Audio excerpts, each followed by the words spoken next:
Hello and welcome back to another episode of Taking Control of Cancer, the podcast brought to you by the North East London Cancer Alliance. I'm Steve Bland, and this is actually a very special episode of our podcast because I'm back at St Bart's and we're marking National CNS Day. And to do that, I was joined by three amazing international nurses who've been telling me all about their experience of coming to England to work, why they wanted to become a nurse, and just a bit about their experience back home and how it compared to working over here. So without further ado, let's speak to our guests.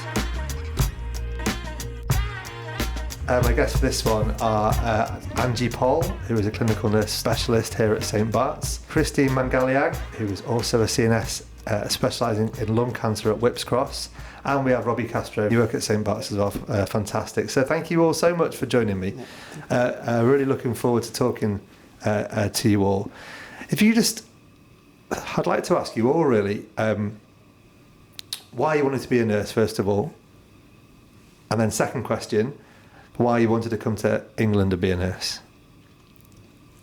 Who wants to dive in first? Kristine, I'm looking at you. You're in the middle. So I wanted to be a nurse probably because it's never been my first choice, but it runs in our family because my grandma used to study nursing. My sister is a nurse, but she's not really practicing at the moment. My uncle studied nursing as well. So far, my dad offered me, do you want to be a nurse since your sister is a nurse as well? So I said, okay, yeah, sure, why not? Because that time, I really don't know what I want in life. Yeah. So I said, no worries, Dad, so I'll try it. So I took up nursing, and then actually I enjoyed it. And I appreciate how important our role is.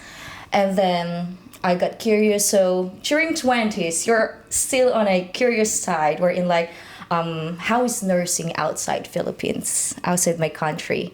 And that's why I want to try. I want to live in abroad. So I tried UK because there's an opening, and until I'm still here and enjoying it. So was there something specific about the UK that you thought that looks like it's appealing, or was it just opportunistic? Kind of there's an opening there. So I chose UK. It's because of the life is the balance between work and life. So there's a balance in career and in a lifestyle. So that's why I chose UK, and there's lots of opportunity. I got other colleagues as well who chose UK. And to Robbie, same question for you, or same questions for you. Definitely, you cannot come across a person that maybe in my point of view that doesn't, or their first choice is nursing. Definitely not. Mine is the same with her. It's not my first choice, but as well, back then, 5-10 years ago, it's a popular course back home, and it's as we all know, it's a high-paying job, not in the country, but outside the country. So and then I went in because you don't know what you're doing in life, and it's up to your parents, or basically that's our culture, up to your parents or up to your older brothers and siblings who took up the first course to jump into that position as well, and then you took on the role. Right, so you're then pushed down the same correct kind of route. Yeah. So it's just like you have this choice, and then you weigh your choices, and might be not a good choice, but you love it, and then you went eventually loving the nursing, but you cannot. It's very rare that 100% that you in a nursing school that you asked one of them, is this your first choice? They will definitely answer you no. That is true. It's just that they have been pushed through, but this road, this profession is a service, and both as a lovely devotion. Mm-hmm. So as you go along, you just realize that one, but at first, no. And as for the second one, what draws me into the UK, eventually it's at first find it silly, and when they ask me during the interview, it might be the cold weather. Because we've been living in a hot and sunny weather. Yeah. Even though it's December, it's a tropical country. I think you will be jealous with us, but we'll be jealous with the kind of environment this country has. Even though there's no sun here, that's the I realized that in the latter part when I'm living in here. Yeah. There's no sun here. There's a little bit of sun. It's Not compared with the scorching that we have back home. And then when your colleagues who went here sends you some pictures with a white snow, Yeah. that's a trap. But that trap gets me in here. Yeah. So basically, I wanted to be here not because of everything, but with the weather. Yeah. And I eventually love it in here. Because I've been here quite a long time, and then experiencing the culture as well. It's very diverse here. Yeah. Because we're been back home very secured, very in the caring of everyone else that with the same kind of yours. So Yeah. this environment and this kind of place is quite shock of us. But as you got to love it. You got to love the culture, the environment, the people as well, the one that you meet, because a different day, different setup, different challenges to get along with, and different kind of adventure that you get along with this kind of journey that we've been here. Angie, last up. I mean, tell me for my own sanity, it was your dream to come here and be a nurse. Same like the answer of Robbie. So my reason of taking up nursing, it was born out of necessity. So I think if I could clearly remember it, I passed architecture because I love art. But then when I told my mom, oh mom, I passed in one of the top universities in the Philippines, the first thing my mother was told me, we don't have money for it. Or you wouldn't get money even if you become a licensed architect.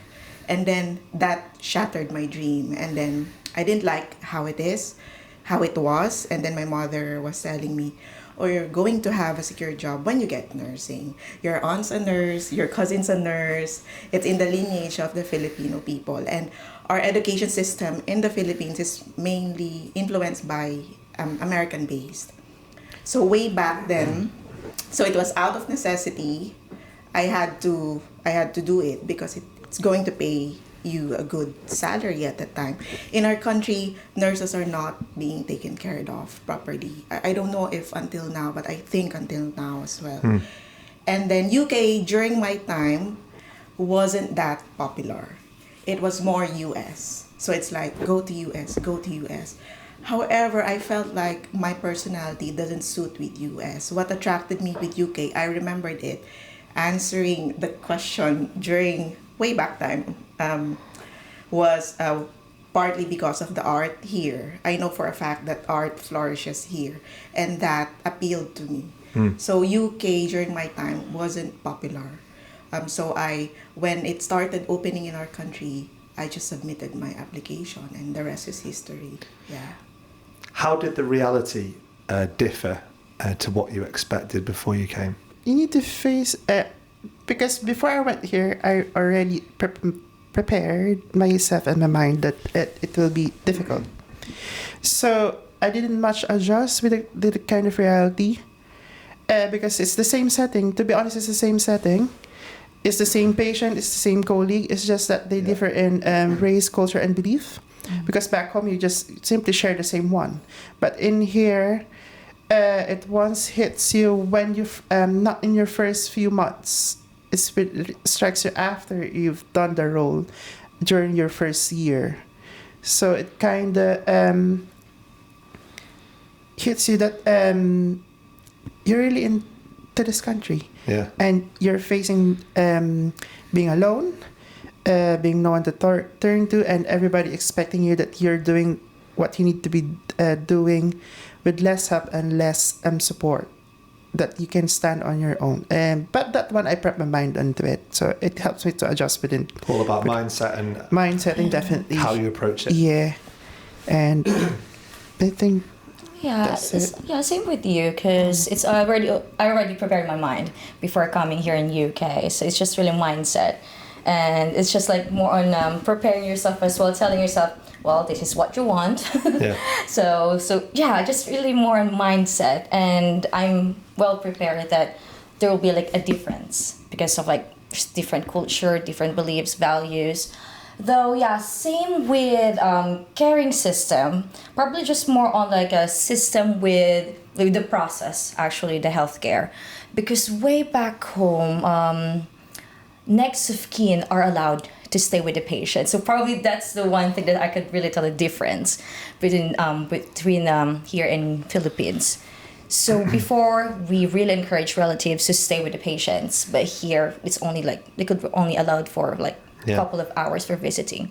But nothing really, because I'm well prepared with and I'm ready whatever changes gonna happen here in the UK. Angie, what were the big challenges then that you found when you first came? What were the big differences? In fact, let's go before then.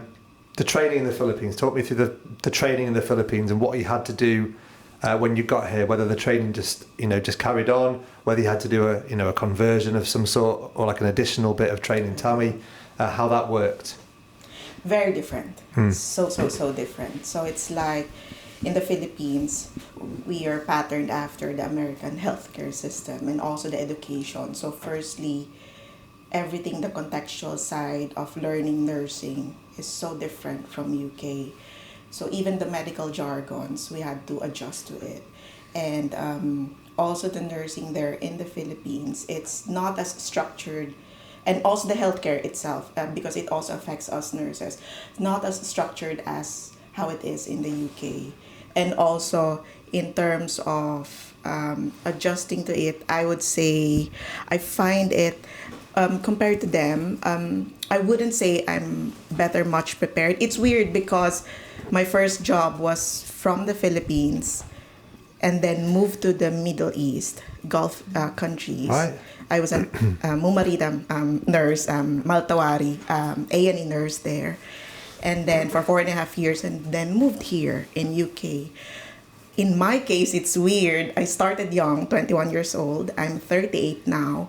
I didn't have that much of a thought to prepare. I just went whisk through it. Like, what's next? Go there. Yeah. What's next? Adjust. And then healthcare wise here and the nursing, very much different. Like what Kristine was telling.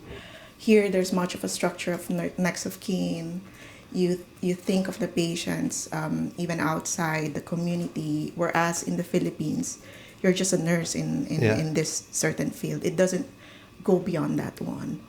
So those are the things I needed to adjust, really. Kristine, what was the training like in the Philippines? And, did you have to do any courses when you came over here to adjust your skills, improve your skills? How does it work? So when it comes to skills, it's actually the same. Yeah. Because all my skills that I had way back home, I was really able to use it here. So probably same thing I told earlier, it's really the system, how it works, the process. Because in the Philippines, once you graduate in nursing, you have to have these specific skills, general skills, cannulation, basic life support, everything before you start. So here, when I started, you have to have specific courses, do this training first before you've been signed off. Cannulation, sign off, then you can do it. Yeah. Next, BLS, then after that. So it's like one by one in each skills. So in the Philippines, same skills, but you have to do it before. But here, you're already a nurse, but you have to do it specific. Even testing a patient's blood sugar, there's a specific competency, right? So way back home, we don't need it really, because it's just a glucometer testing blood sugar. But here, every procedure, nursing procedure, you have a specific competency. So it's just really it's different how they do it, when it comes to competency. But with the caring, it's still the same. It's just the process of doing everything. You guys have all talked about how nurses maybe are viewed differently in the Philippines. How do you think your background, your culture, the way you were brought up has affected the way that you care for your patients now? Robbie? Generally, Filipinos are family-centered. So it helped me, or it shaped me what kind of a nurse I will be. So being said that, and knowing that it's the same as in here, so how I treated the patient is how I treated my family. So that's how I was brought in.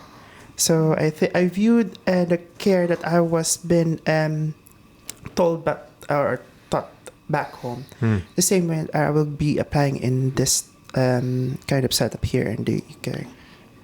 What a lovely way to look at it, Kristine, that you know, they're part of your family almost. They're as important as looking after your own family. Is that the way you guys see it as well?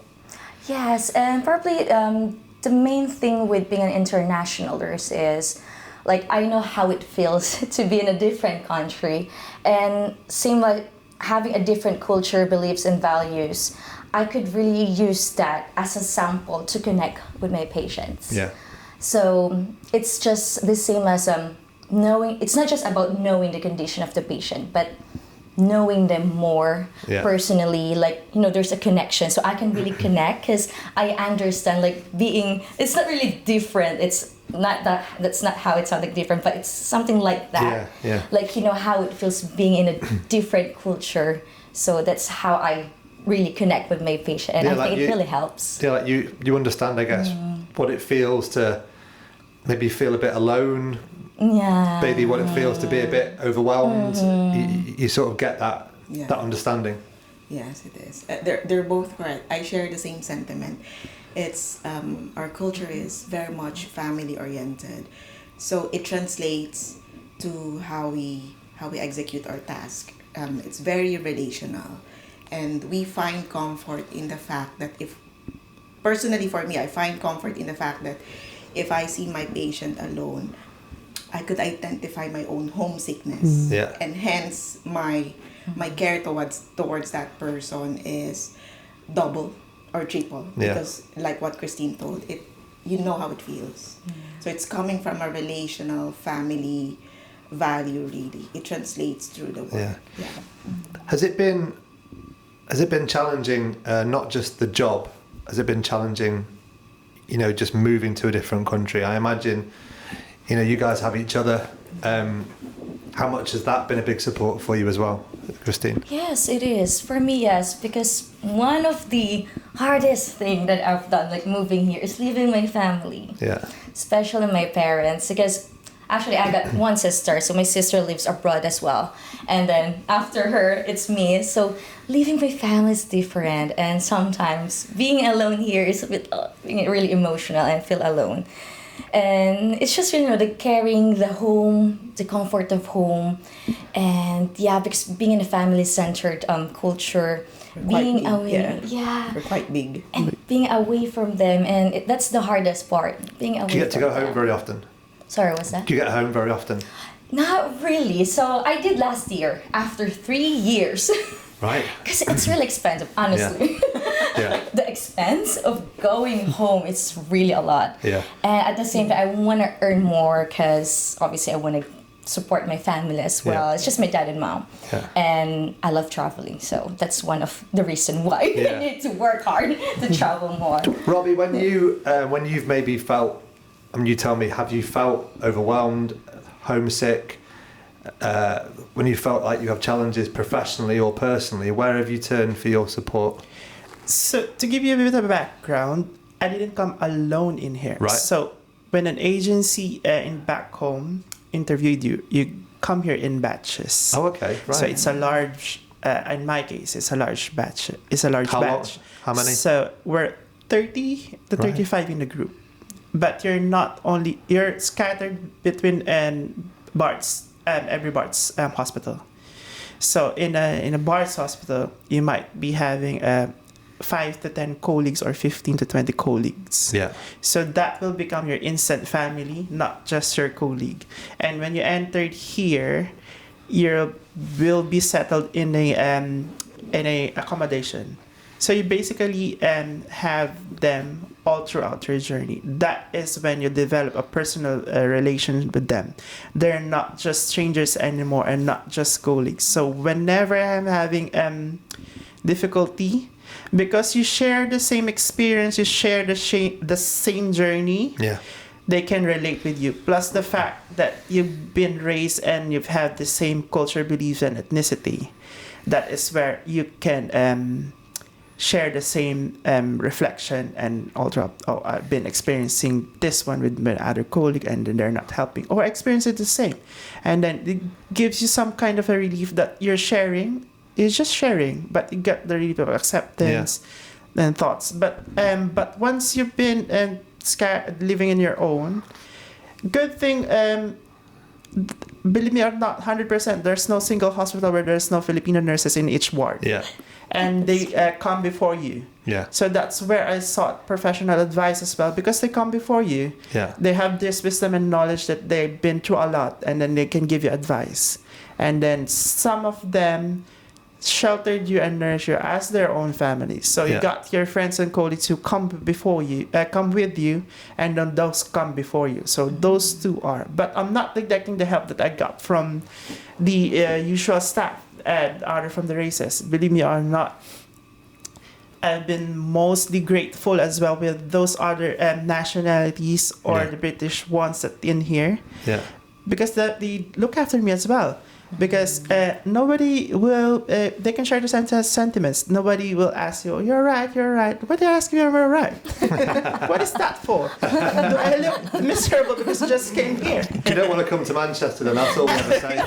You're right. Why do you ask me if I'm right? Yeah, it's the same. You definitely, what I'm most been proud of in the UK is that help is everywhere. Yeah. Help is everywhere if you only just seek and sought for it.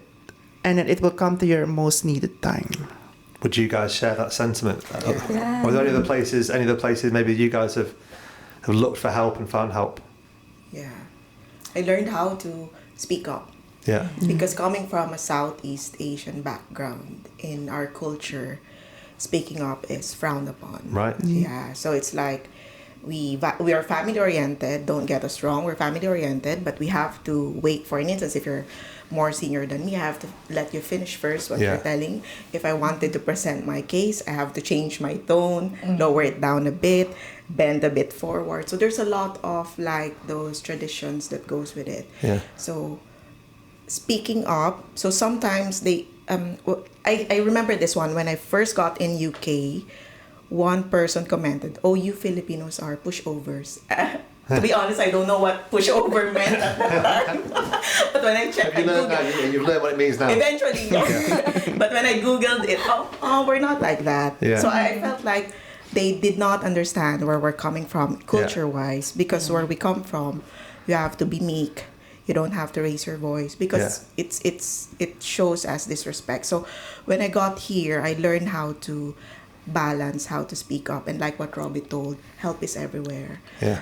In our country, the motto is you have to endure. Endurance without discernment. Eventually, when I had my experience now, it's really liberating to be in UK. I'm very, very happy about this part that built my personality while I'm here.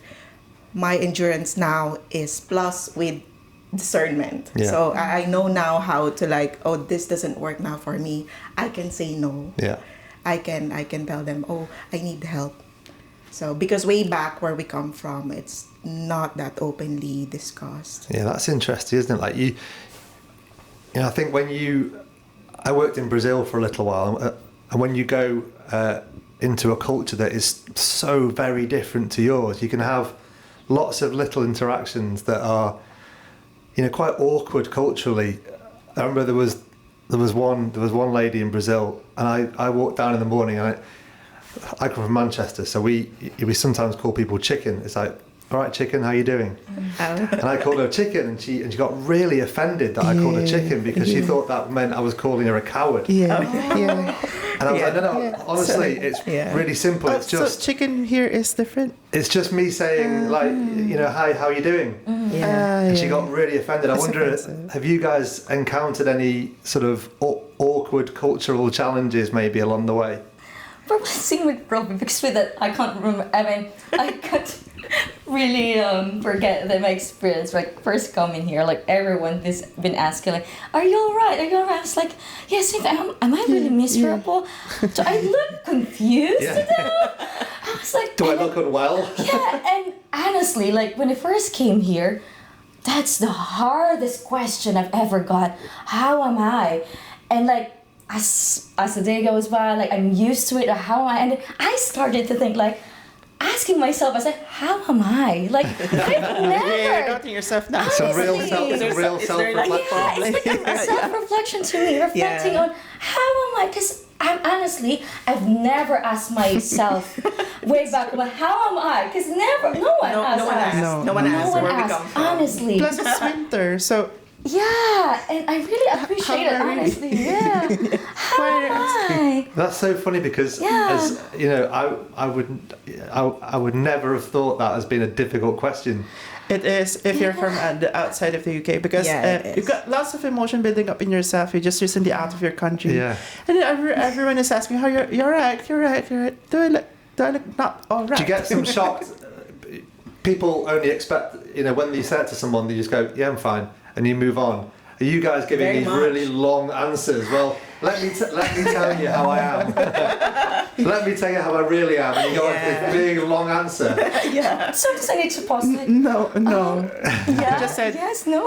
I'm all right, but it said I'm not. Do you want to read my my real answer? Well, thank you for asking. I'm really not. I'm really not. But it got really a great impact to me, really, because it really helped me Just realize that I'm important as well. Like other people Yeah. are also caring But it's about those, it. but it's those little cultural differences that won't be in any part of your training. Won't be in a guidebook challenge. No, Nobody tells you how to No. deal with these little challenges that like I said, I would never even have thought was a challenge, but clearly is. Yeah, no. It's a funny one. I think when I got in here first, the first thing that they want in part of our, I don't know if you've had that induction, but when I got in UK, I enjoyed it because part of our induction was going to King's College London School, and then in central London, and then we have like a treasure map. And then our the person who's facilitating it told us, so in order for you to know how London is, you have to find this treasure. So that was too immersive, but none of those nuances of like in terms of a different culture and how to adjust. Like, are you all right? Yeah, that was a big shock for us because I thought initially when somebody asked me that, I thought I can open up.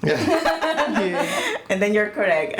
I'm halfway, not even halfway, first two lines of me opening up, that person is already leaving. They've already walked off. They don't care. Yeah. So I had to They will adjust. just ask you, how are you? I'm fine, thank you. And then that's it. Yeah. Hi. But here, you're right. I don't know if I'm supposed to answer how you're right. I asked you how you all were when you came in. I'm sorry if I caused distress. No, it's not distress now. No, we're used to it now. No, We're no, used to It's it. Let's do it. comforting, actually. Yeah, you're right. Like receiving that from other people asking That's you. such a funny now. one. Can you guys tell me kind of professionally where you found your support? As CNSs, I guess, as well. We're talking about, CNSs, the role of the CNS. Where have you guys found your support professionally? Kristine, do you want to answer that one? Well, honestly, I never thought I'm going to be a clinical nurse specialist as well. Well, it's just because probably I had help from my mentors and from the other leaders as well. So I'm just really enjoying my oncology journey in a day unit. So, and then one of my mentors told me, Kristine, I think you'll be a good clinical nurse specialist. I said, you think so? Because I'm still like, can I really make it? So I'm still doubting myself. So probably my mentors had a great impact. They have a great impact in my nursing career and being a clinical nurse specialist because they believe in me. So, and they also helped me to believe in myself. Yeah. So it's just really like stepping up and getting out from your comfort zone, taking the risk if you could really make it, and knowing what you really want. And now being clinical nurse specialist, I'm really enjoying it. Angie, is that confidence important, particularly coming from a different country, having the confidence in what you're doing that maybe a mentor gives you? Because my first job abroad was not UK, so Yeah. I was in the Middle East and then moved to UK. So there were a lot of changes I had to adapt. I think confidence, yes, it's a big factor indeed, but confidence builds. It really builds throughout the process. And I would say personally, in my experience, I've met people who contributed to getting the best out of me, like bringing out the best out of me. I would say, if I can shout out to Sister Muna in Oman, I would say she was also one of that monumental person when I was building up my skills. And also here, I having stayed in UK for quite a while, I feel I'm at this stage in my career wherein I'm really thankful for the people who helped me. One of my seniors as well, a clinical nurse specialist whom I've met as well in my different trusts, Freya. She also brought out the best in me, and now with Kate really helping us, guiding us in the CNS. So I would say confidence builds also because of the people who were put in my career on different timeline. Yeah. So that was really a game changer for me. Yeah. What about you, Robbie? Have you found confidence and support in the program, the process around you, the people around you? Definitely yes. When I first entered the role, I was alone, so everybody was sent in the department when I started. But as I said earlier before, here help is always available, and then there's always someone that's looked after you. So I get that from my senior lead, and constantly checking on me. What do I need? What do areas I need to cover, and what areas that I need to learn and progress from. At the same time, I had my colleague as well, who been on that role, guiding me, or these are the things that we have to do. This is the role specifically. What does it made for? What does it entails, and what does it covers, and what does it helps for the patient. And then you got your support worker as well. So everybody in the team guided me, even though I got zero knowledge on that part. Yeah. And then eventually you get along with the day-to-day experience, because definitely experience is your best teacher. Even though they guide you and giving you all these details, and you need to do this and that, you'll definitely not learn if you haven't experienced it. And then as well as the one that they give you the ideas and the support that you would be needing on that role, specific role. I want one piece of advice from you all for, people maybe back in the Philippines or in a different country who are, considering maybe England as a destination to come and be an international nurse. What advice would you give them? One piece of advice from you all. Who wants to go first? Angie, I'm going to pick on you. Physical preparedness is really important, but not the totality of it. So in terms of physical preparedness, I know they're thinking of like focusing on their skills, trainings, exams, the documents and all, finances, Googling or searching on internet what needs to be done. That's really good. That's very practical. But based on my experience with on moving abroad, and still, I really tell people it's not because I worked in the Middle East first and then moved to the UK. It's so different. It's really different. So what I would really tell is have, at the end of the day, really have mental kindness in themselves. Like ask yourself, how are you? Yeah. And also like be kind to yourself, because you're not going to get it in one go, in 3 months, in 6 months, even in 2 years. So every day is really a learning process, and don't compare yourself to others, because it's already extremely pressuring to move to a new country, and then you pressure yourself more. And the system pressures you as well. So mental kindness, really, especially for yourself. Give it to yourself. Give that grace to yourself. Really. What would you tell a young Kristine if you were speaking to, that young person? I would actually tell them, like, know what you want, okay? And whatever your plan for your dreams, like, go for it. And I don't know where I saw it, or probably I heard it somewhere. They said, like, success is not a comfortable position. And in order to be successful, you have to get out of your comfort zone. It is not easy, yes, probably it's easy to say, but it's not easy. It is scary, but it is worth it. So that's what I can really tell to everyone who is dreaming going UK or anywhere else. Just follow your dreams. You're never going to go wrong with your dreams, because that's what you want. And you can really make it happen, because that is your dream. No one can make it happen but you yourself. So believe in yourself, just like what Angie said. Believe in yourself and follow your dreams. Robbie, what would you say to a young Robbie? Tell him that what you see is not really what you see. They can post every grandest pictures, grandest sceneries in every travel vacations and every holidays that they have it. But beyond that one is a great experience and challenges that they already have before achieving that one. The most important thing is don't lose hope. Focus on yourself, focus on your dream, and believe that no matter what challenges and obstacles you've had, you'll eventually reach what you want. And those pictures are just pictures. What really matters is the experience that you went along the way and how did you achieve it. Yeah. These are the pictures of the white Christmases and all that kind of stuff. It's a scam. The snow every winter. What other pictures are they showing you in the Philippines? The winter Of course, in the London. Buckingham Palace is a scam as well.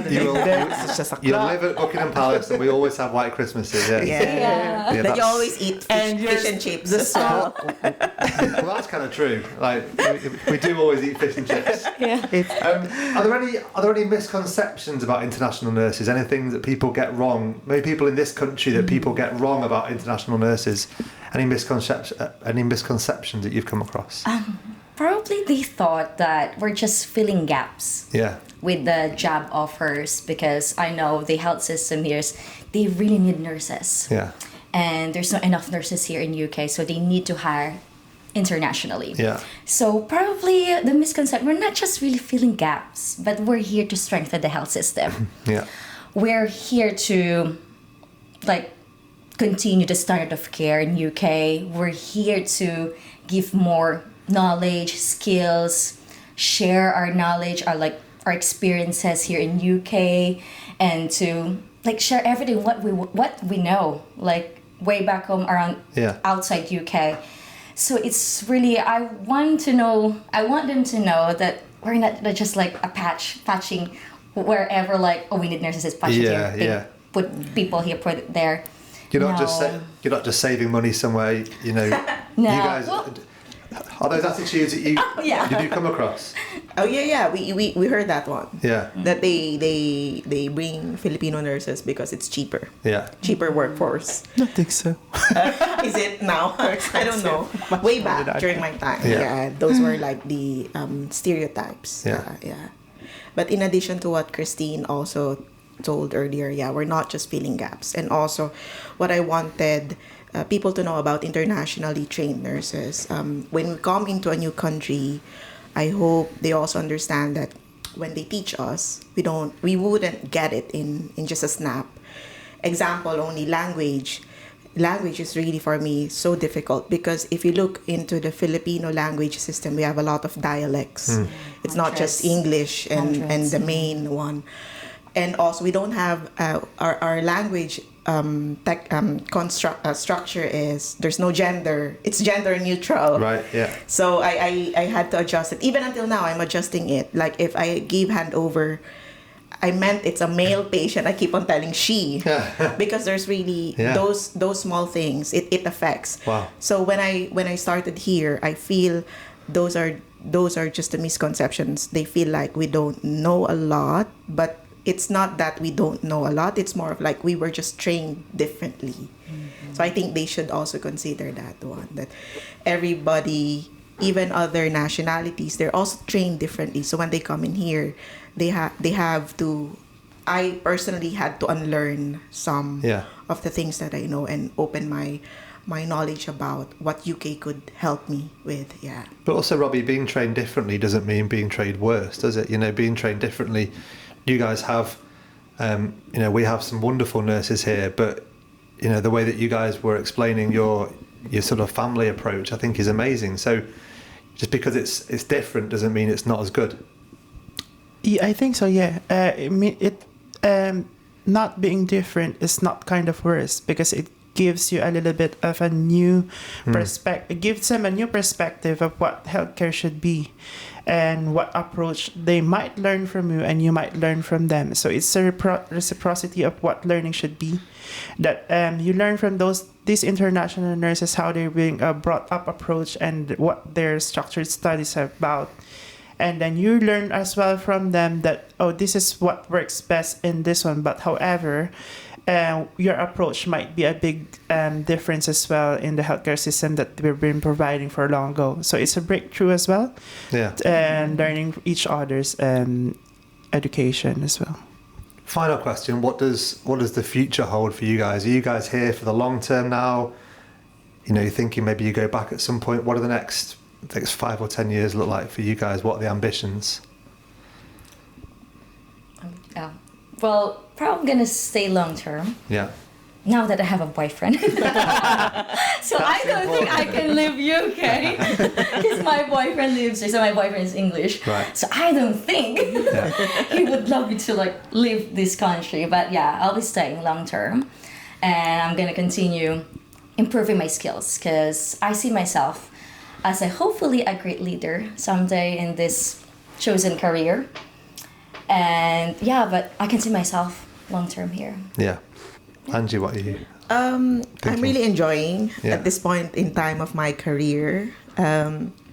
If I knew I'm gonna reach this certain level of peace, confidence as well, and also open to learning a lot, I wouldn't really I wouldn't thought of it like a younger Angie would have thought of it. But yeah, I wanted to explore more on the specialist side of being a nurse, and I staying long, and really I'm loving, and I like the learning part on meeting different people on different fields really. Robbie? 5 to 10 might be handling some different, much more higher level of position or whatsoever. Yeah. Looking forward to try different more things, but as my motto as of now is to leave the future for the future. Yeah. So I'm living just as of the moment for the meantime because I just wanted to savor it. But who knows? Might be handling some different career, or might be still progressing for this one, finding much more different side of the job, maybe clinical and administrating or whatsoever. Who knows? Not thinking too much. Not thinking too far as ahead. of the moment, trying not to, because before I plan, and when you get those plans not met, you get disappointed. But as of now, just bring it to the universe what will be happening. I think that's a lovely way to leave it.